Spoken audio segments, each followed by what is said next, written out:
Dios les bendiga, hermanos, a todos, bienvenidos esta noche. Vamos a leer la palabra del Señor y vamos a buscar en el Evangelio según San Mateo, capítulo número 27 y versículo número 45 en adelante. 45. Ya lo tienen los hermanos. Leemos entonces la palabra de Dios que dice de la forma siguiente: y desde la hora sexta hubo tinieblas sobre toda la tierra hasta la hora novena. Cerca de la hora novena, Jesús clamó a gran voz diciendo: Elí, Elí, lama sabactani.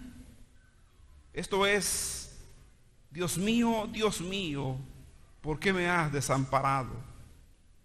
Algunos de los que estaban allí decían al oírlo: a Elías llama este. Y al instante corriendo uno de ellos, tomó una esponja y la empapó de vinagre y poniéndola en una caña le dio a beber.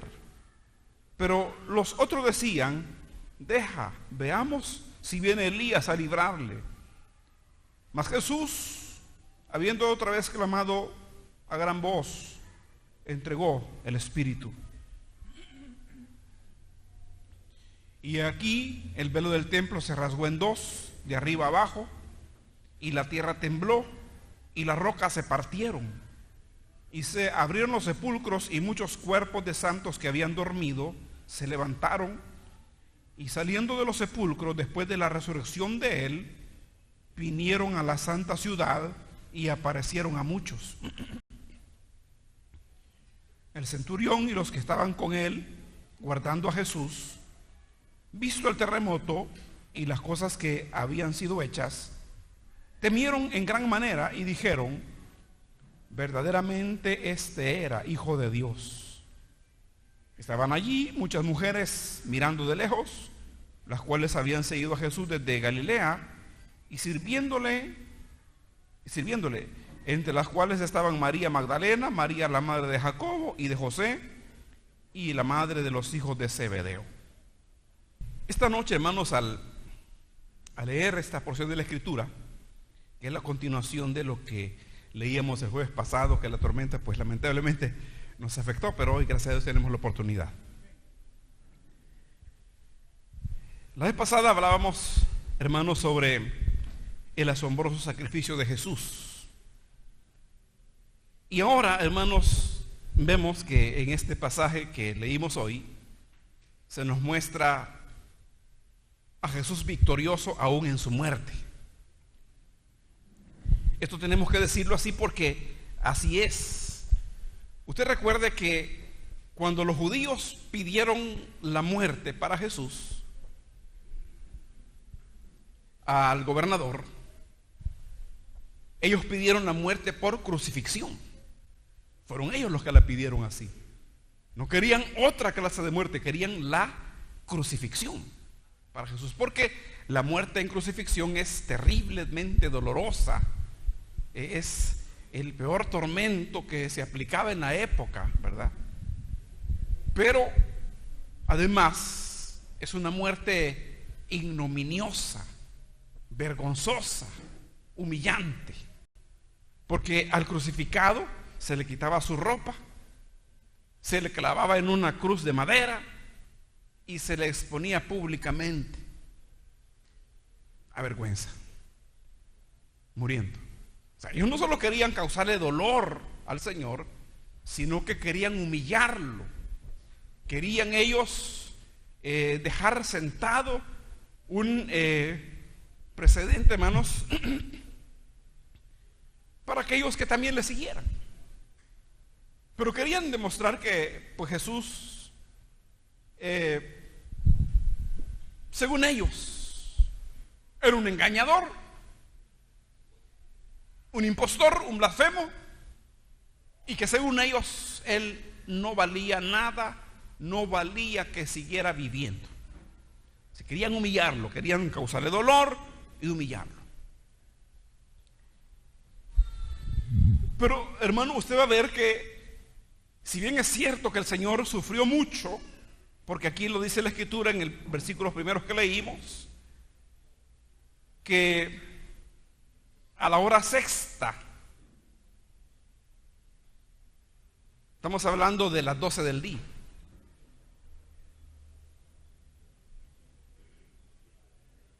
Jesús clamó a gran voz, cerca de la hora novena.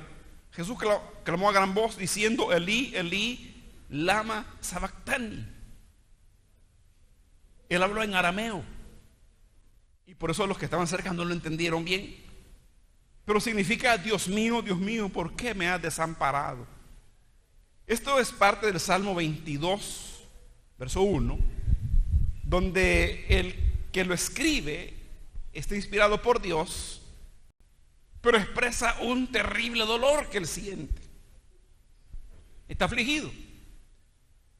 Y Jesús recita ese salmo porque en el momento que él está muriendo en la cruz, ya habían pasado 3 horas desde que él había sido clavado. Había pasado ya 3 horas, y en esas 3 horas, hermanos, el Señor logró la redención de su pueblo. Pero mire qué dolor más grande que él sintió, porque esas palabras, hermano, aún los estudiosos se asombran. No es, por supuesto, que Dios no amara a su Hijo y lo hubiera desamparado, hermano, de manera absoluta, o que dejara de ser hijo de Dios. No, para nada. Lo que pasa es que él estaba llevando el castigo de todos nosotros, y Dios estaba castigando el pecado de nosotros, y que Jesús mismo estaba cargando por nosotros. ¿Me explico, hermano? Así que su dolor y su agonía fue terrible, mucho más que aquellos clavos, mucho más que aquella crucifixión que le estaban dando a él, sino más bien el castigo de Dios que estaba cayendo sobre el Hijo de Dios, y que la gente no se daba ni cuenta, hermano, porque era un asunto entre Dios su Padre y él llevando el pecado de muchos, y Dios su Padre derramando su ira sobre Jesús por ser él el portador de nuestros pecados y castigando en él nuestros pecados. Así que su muerte fue muy dolorosa, hermano. Pero fíjese que ahí ocurre algo. Dice la Biblia que desde la hora sexta hubo tinieblas sobre toda la tierra hasta la hora novena. La hora sexta, hermano, usted cuente las horas. Los judíos lo contaban así.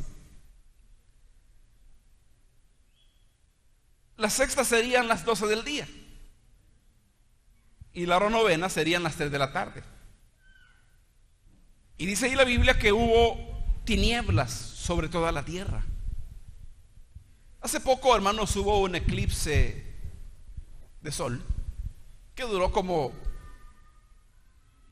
5 minutos y que se pone un poco oscuro,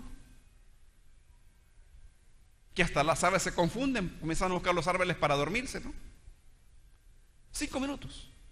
Pero aquí estamos hablando de 3 horas. O sea, eso no fue un eclipse, hermano. Además, tampoco hay otra razón por la cual no puede ser un eclipse. Y es que los judíos tenían en esa semana su fiesta judía, y ellos usaban un calendario lunar. Entonces tenía que haber luna llena. Entonces, no podía ser un eclipse por la duración de 3 horas, y porque los judíos pues tenían sus cálculos también, y no era en esa fecha pues que le iban a hacer, ¿verdad? Por las razones que ya le dije. Entonces, ¿qué fue? Esa oscuridad que menciona aquí la Escritura, hermanos, fue algo sobrenatural, algo que el mundo no ha vuelto a conocer. Se oscureció, hermanos, la tierra. El sol falló. Esa fue la percepción que tiene la gente de aquí, ¿verdad? Que ya no viene luz solar, como que estuviera. No es que falló de verdad, sino que no llegó la luz del sol. Se oscureció la tierra. Fue, hermanos, un milagro. Como que la naturaleza, hermanos, está teniendo duelo, luto por el Salvador que está muriendo en la cruz. Y que no se repetiría esto, porque no ha vuelto a suceder esto. Es donde le digo, hermanos, que aún en la muerte Jesús fue victorioso. Lleva a ver la serie de sucesos que ocurren ahí y cómo desencadena esto. Ellos están crucificándolo, pero Jesús está triunfando. Si bien es cierto, los judíos lo miraban crucificado, sentían que habían ganado, que al fin lo habían vencido, que tanto tiempo atrás habían, hermano, tratado de vencerlo, y finalmente pues ahí, según ellos, ¿verdad?, estaban ganando. Pero la naturaleza misma les dio, hermano, el aviso de que no era así. Cuando la tierra se oscurece, no solo por 5 minutos, sino por 3 horas. Ya puede usted imaginarse, si hubiera estado ahí usted, el presagio que aquello, hermano, traía, ¿no? ¿Qué va a pasar ahora, no? No aparece la luz, todo está oscuro. Y hablamos de mediodía, que comenzó esta oscuridad. Y los minutos pasaron y pasaron, hasta convertirse en horas. Y a cualquiera le daría miedo. Una situación de esas, el mismo hombre puede sentir: esto no va a terminar bien, esto está raro, esto no es normal. Y ocurre exactamente cuando Jesús está siendo crucificado. Solo con Él se puede relacionar y con nada más. No puede decirse que fue una cuestión de suerte, ¿verdad? O que sucedió por casualidad. No. Porque nunca había pasado, ni ha vuelto a pasar. Fue exactamente en ese momento. Como que la muerte del Señor no estaba sucediendo de manera desapercibida, no era cualquier muerte. Ya le he contado a usted que los romanos habían matado en crucifixión un montón de gente, hermano. Si ellos era algo que le aplicaban a la gente, a los revoltosos, a los sediciosos, a los que se rebelaban contra el César. Pero Jesús no lo había hecho. No era su intención. Ya les he contado que pues el Señor nunca tuvo ideas, nunca expresó ideas políticas. Los puntos políticos no le interesaban, y no le interesaban y ni le interesan, porque Él es el Rey de todo el universo, hermano. ¿Para qué va a estar peleando Él por política? Pelean aquellos que quieren, ¿verdad?, tener el poder. Pero Jesús no, porque Él ya lo tiene. Y no se limita a un país o a un mundo, sino que Él es Rey de todo el universo, hermano. Así que Pilato entendió pues que no era cierto lo que decían de Jesús, que lo acusaban de sedicioso político, o de hacer desorden, o de ponerse contra el César. No, si ni le interesaba. Mire, si el César se iba a morir y iba a ser olvidado. Solo en los libros de historia que aparece, ¿verdad? Pero de ahí para allá, ¿a quién le interesa el César de Roma? A nadie. Su personaje como un cero a la izquierda. Pero Jesús prevalece por siempre. Y su muerte no pasó desapercibida ni en la naturaleza, ni en el cielo, ni delante de los hombres. Porque este versículo hermano, sigue leyéndose a lo largo de toda la historia y sigue siendo predicado este evangelio glorioso. Así que ahí está el primer milagro, hermano. Las tinieblas que duraron 3 horas. Y después, hermano, sucede en ese momento cuando el Señor Jesús, hermano, en la hora novena que el Señor muere,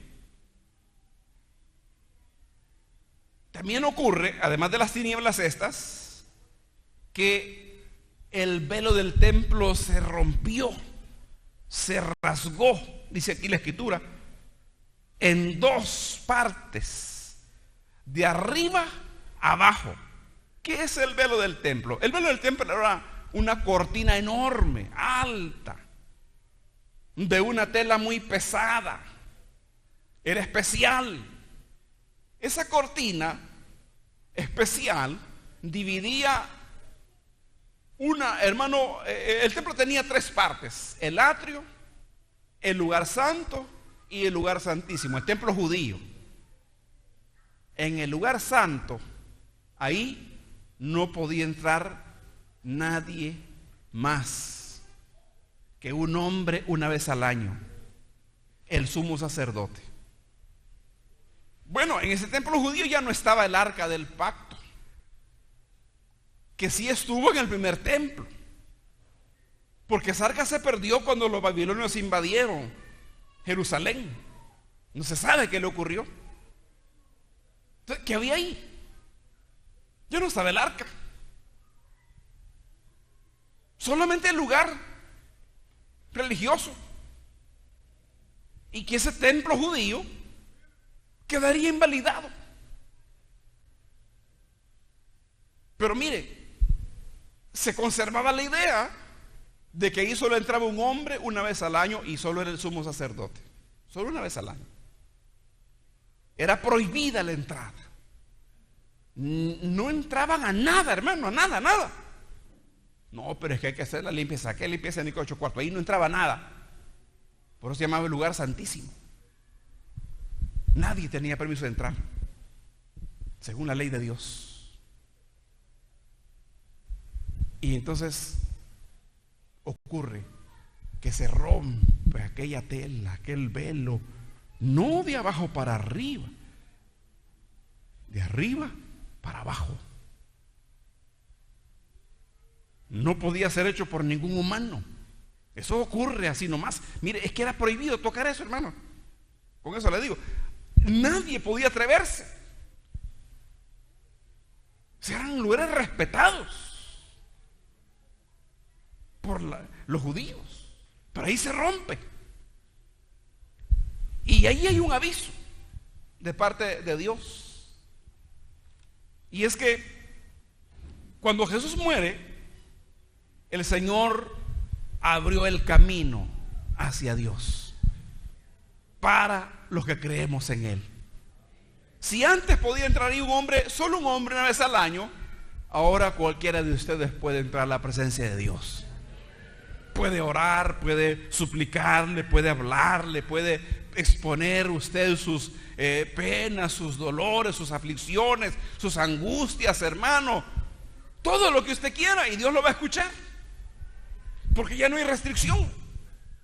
Jesús rompió esa división, hermano, ese velo que nos separaba y que solo un hombre privilegiado podía entrar, el sumo sacerdote judío. Pero como ese sacerdocio también iba a ser abolido, ¿verdad? El sacerdocio de Leví, o judío, perdón, de los judíos, del pueblo religioso judío. Aquí, hermanos, el Señor dio ese aviso. Porque, mire, sin Jesús usted no puede entrar a Dios. Con Jesús tenemos libre entrada al trono de la gracia. Y Dios te oye. No te preocupes, no vayas a caer en aquella mentira que no, es que cómo voy a aburrir al Señor con mis problemas. Cuéntaselos. Tú tienes necesidad de que Él te oiga, ¿no? De que te resuelva, de que te ayude.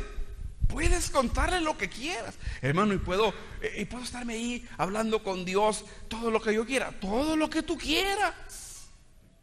No hay límite de tiempo. Mire, ¿y qué pasa si son 10 millones de cristianos que están orando a Él? No importa. Dios no es como nosotros. Él es todopoderoso. A todos les puede escuchar a la vez y a todos les puede entender. Y no solo eso, sino que conoce los pensamientos del corazón también. Así que tenemos libre entrada, hermanos, al trono de la gracia. Y ocurre, hermano, esa rotura del templo de manera milagrosa, hermano, porque eso no podía pasar así nomás. Ya le dije, era protegido por los judíos. Había una guardia del templo que el que tocara esas cosas, ellos lo agarraban y le aplicaban el castigo necesario. O sea, eso nadie lo podía tocar. Pero se rompe de arriba a abajo. Dios rompiendo aquella división. Amén. Jesús, el Hijo de Dios. Ocurre algo más. Dice aquí la escritura que la tierra tembló. Verso 51. El velo se rompió de arriba, se rasgó en dos de arriba abajo. Y la tierra tembló y las rocas se partieron. Y se abrieron los sepulcros y muchos cuerpos de santos que habían dormido se levantaron y saliendo de los sepulcros después de la resurrección de Él, vinieron a la santa ciudad y aparecieron a muchos. Mire lo que está pasando a la hora de que el Señor Jesús muere. O sea, no era cualquier muerte esta. Era la muerte de uno, del único, que aún en su muerte Él fue victorioso. Ocurre un temblor, un terremoto. Más abajo dice que es terremoto, para dar la idea que también las piedras se rompieron, hermano.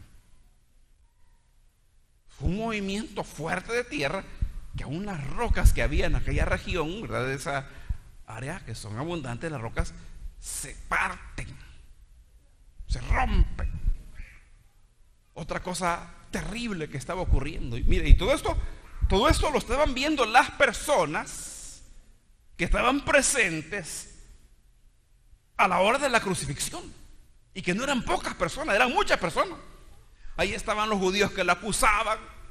Ahí estaba la gente curiosa que nunca falta.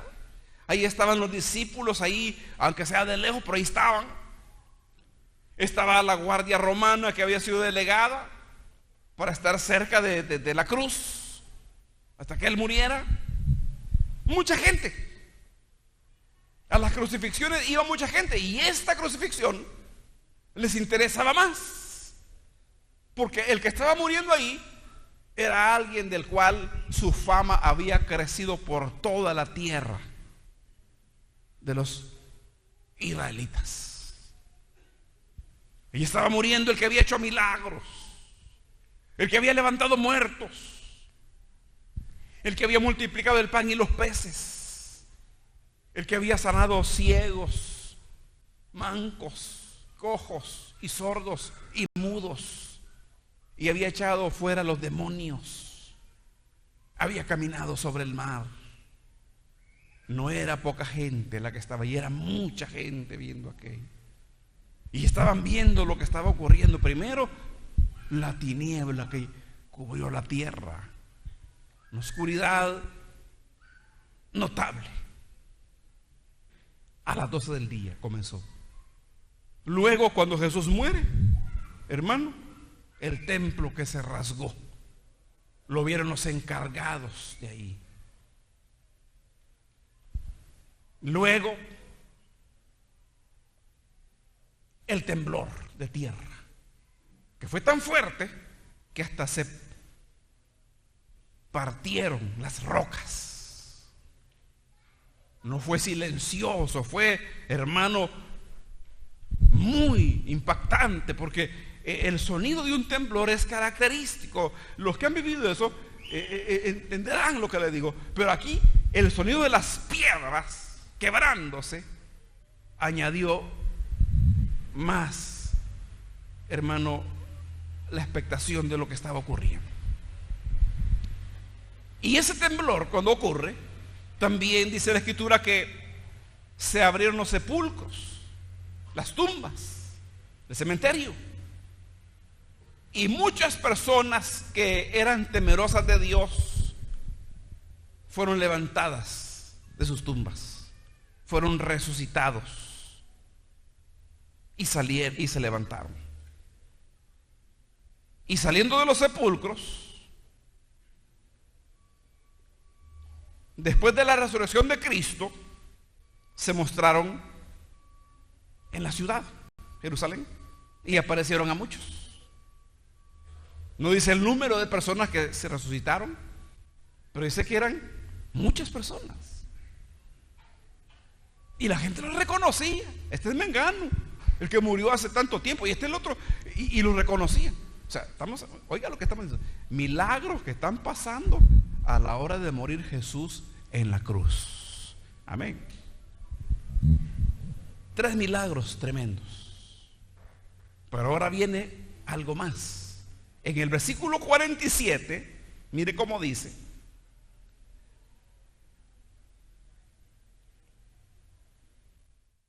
54, perdón. El centurión y los que estaban con él, guardando a Jesús, visto el terremoto y las cosas que habían sido hechas, temieron en gran manera. Se llenaron de miedo aquellos soldados y dijeron: verdaderamente este era hijo de Dios. Si usted lee este mismo relato en Lucas, dice ahí que ese centurión dio gloria a Dios. O sea, yo quiero que usted se dé cuenta del impacto que ocurre en la vida del centurión romano, de un jefe de 100 soldados, un guerrero curtido en batallas, un hombre que había llegado a ese rango porque era un militar reconocido.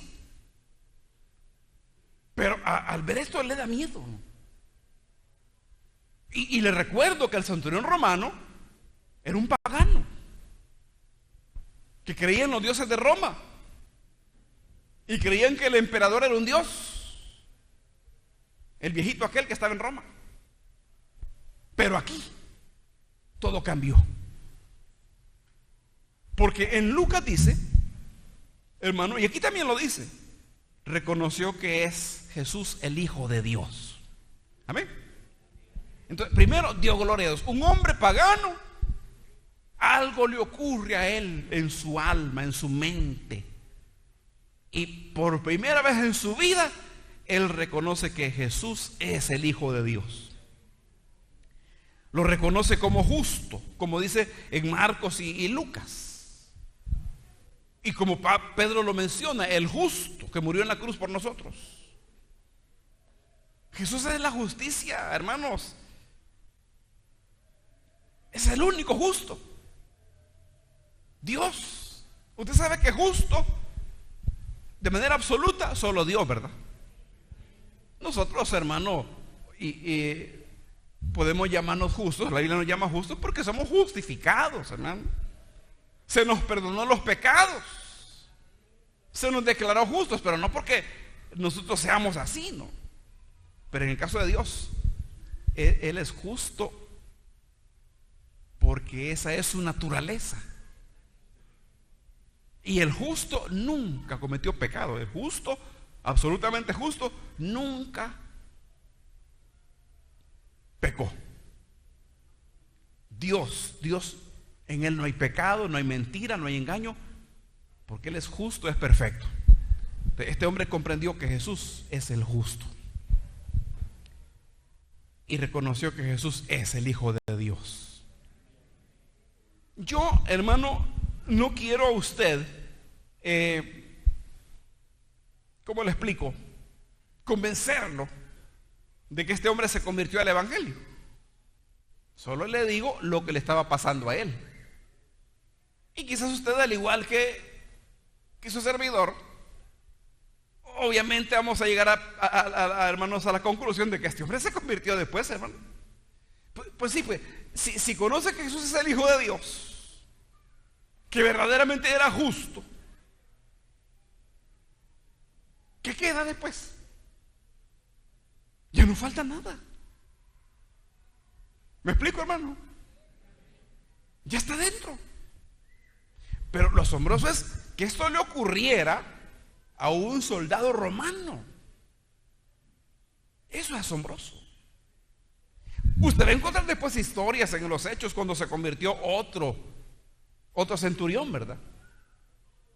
Y que mandó a llamar a Pedro. Pero aquí estamos hablando del primer caso. El imperio que había crucificado a Jesús sufre su primer golpe. Le gana el soldado que está cerca de la cruz. Le cambia la mente. Fíjese, hermanos, que convencer a un hombre rudo que tiene sus ideas religiosas bien enraizadas desde su niñez es una cosa bien difícil. Solo Dios la puede hacer. Y aquí lo hace. Entonces, ¿qué ocurrió aquí?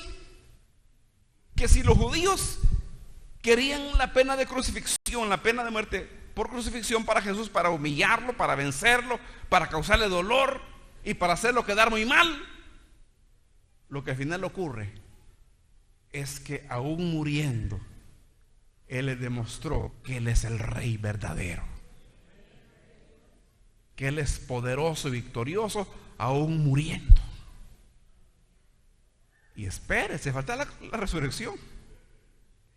Entonces, hermano, cuando nosotros pensamos en la crucifixión de Jesús, por supuesto que tenemos que entender que Él sufrió mucho, que le dolió bastante y que compró nuestra redención. Pero algo que siempre tiene que estar presente en nuestro corazón y en nuestra mente es que Él, aún ahí muriendo, fue poderoso, fue victorioso. Nosotros no vamos a hacer como la gente que lleva en las procesiones, ¿verdad? Y que llevan ahí su ídolo, ¿no? Y van ahí llorando por el muñeco, ¿no? Ay, que se queden con su muñeco. Nosotros seguimos adorando a aquel que aún muriendo triunfó. Y no le salió a los judíos la pensada, ¿no? No resultó como ellos pensaban, porque mire, estos acontecimientos, hermano, yo terminé ya. Estos acontecimientos que estaban aquí sucediendo quedaron bien grabados en la gente de ese lugar. Y la gente los contaba. Recuerde que ahí habían ciudades portuarias y los marinos se llevaban las historias y las contaban de Jesús que fue crucificado, lo que Él hacía, lo que enseñó y lo que ocurrió cuando fue crucificado, ¿no? Fue muy diferente a todas las muertes por crucifixión. Que la mayoría de crucificados, cuando estaban en la cruz, ellos se la pasaban llorando, hermano, pujando, llorando, quejándose. Y Jesús dejó ver su poder. Dios su Padre, aunque derramó sobre él el castigo, también proveyó estos milagros portentosos que causaron mella en la gente. Por eso es que cuando Pedro predicó su primer mensaje, se convirtieron, hermano, miles de personas. Y no es que mensaje el de Pedro, no, si Pedro era un pescador, hermano, que puras penas, ¿verdad? Era un hombre estudiado, aprendiendo en la oratoria de los griegos. No, solo habló de Jesús. Pero Dios obró. Y que esto estaba fresquito, hermano. Así que por favor, hermano, yo terminé ya, pero usted recuerde esto, ¿verdad? Y yo dije en un mensaje pasado que cuando usted recuerde la crucifixión del Señor, o llegue en estas épocas de la fiesta de que acaban de pasar, usted no sienta lástima, porque la lástima es para los débiles, para los vencidos, para los impotentes, que no pueden hacer nada. y que están sufriendo. Sí, hay que sentir lástima por ellos. Por Jesús no. Por Jesús lo que hay que sentir es admiración. Porque aún muriendo, triunfó.